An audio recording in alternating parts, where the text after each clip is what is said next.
At the end of the Second World War, all across occupied lands that had been controlled by the Germans, there were suffering people who had been repressed. Many had lost their close family members, friends or neighbours through mass deportations or through the slaughterous actions of the occupiers. But at the end of the conflict, there was a need for vengeance, revenge and reprisal against those men and women who had caused so much suffering and terror. This led to executions following court proceedings and trials, and some of these death sentences were actually carried out in public on huge sets of gallows. But in Czechoslovakia and Hungary, two nations who were under Axis occupation for some time during the war, the method of execution deployed for these collaborators and traitors was actually pole hanging, a method which executioners claimed was more reliable than using a traditional gallows. But things often went wrong with pole hanging, and there were some executions after the war that did demonstrate this. Today we look at why pole hanging was used after World War II, and to support our channel, please make sure to subscribe. Throughout the centuries and history, different executioners experimented with the best and most efficient ways of using hanging or a gallows. Some in America developed a system where the gallows actually jerked people up rather than seeing them plunge through a trapdoor. But in Europe there were different methods which were tested. Britain had the long drop method, but inside of Hungary and Czechoslovakia they deployed a very different method. The Austrian gallows, as it was known, was obviously developed in Austria, and it had at the time a large empire that stretched across huge amounts of Europe. So these countries also fell under Austrian influence. Until the year 1858, hanging inside of Austria was not regulated, and different proceedings and methods were carried out by the executioners who worked in the country.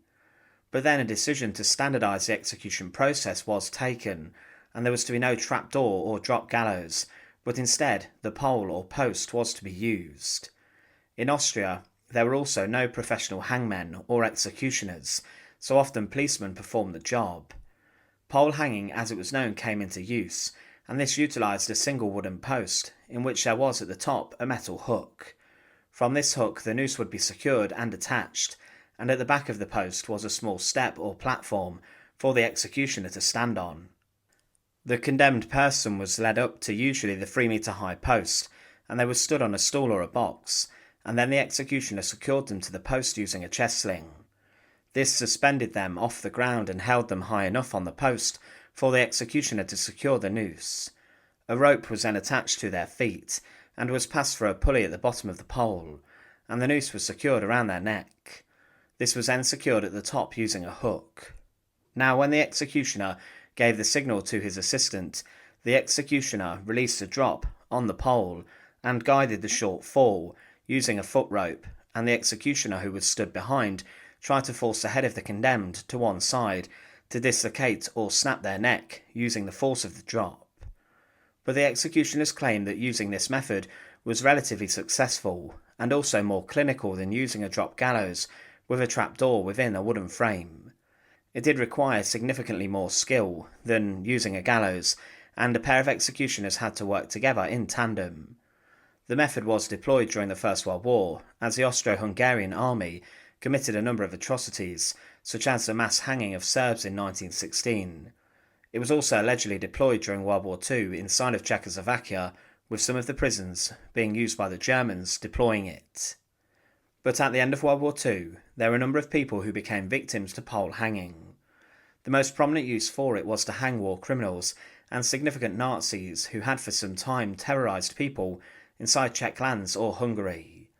This inside of Czechoslovakia included the head of the Order Police, Kurt Daluege, a man who was responsible for the reprisals following the assassination of Deputy Reich Protector Reinhard Heydrich.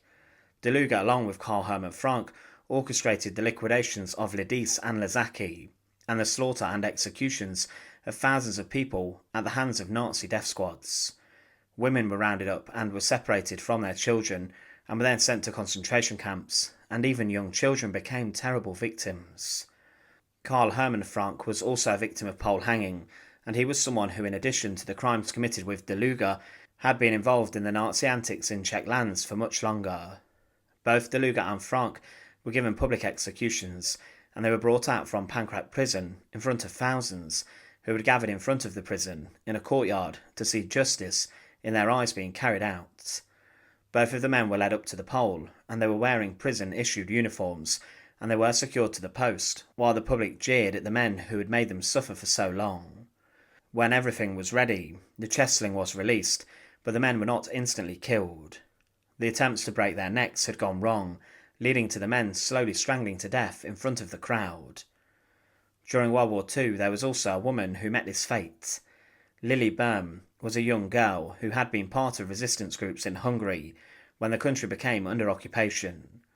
She was arrested in 1941 by the Hungarian police whilst allegedly carrying a weapon, and with this she was sentenced to death.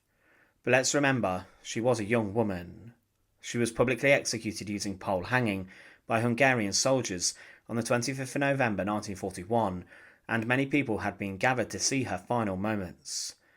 At the end of the war, Maria Naraji, who had been condemned at a tribunal of the People's Court in Hungary, was executed using pole hanging. She appeared rather old when she was executed, and she was condemned for allegedly torturing other women. She may have worked inside of the concentration camps or a prison. She was actually executed on the pole next to others who had been condemned at the same time, as they had a white sheet placed over their remains, whilst Maria was on the pole.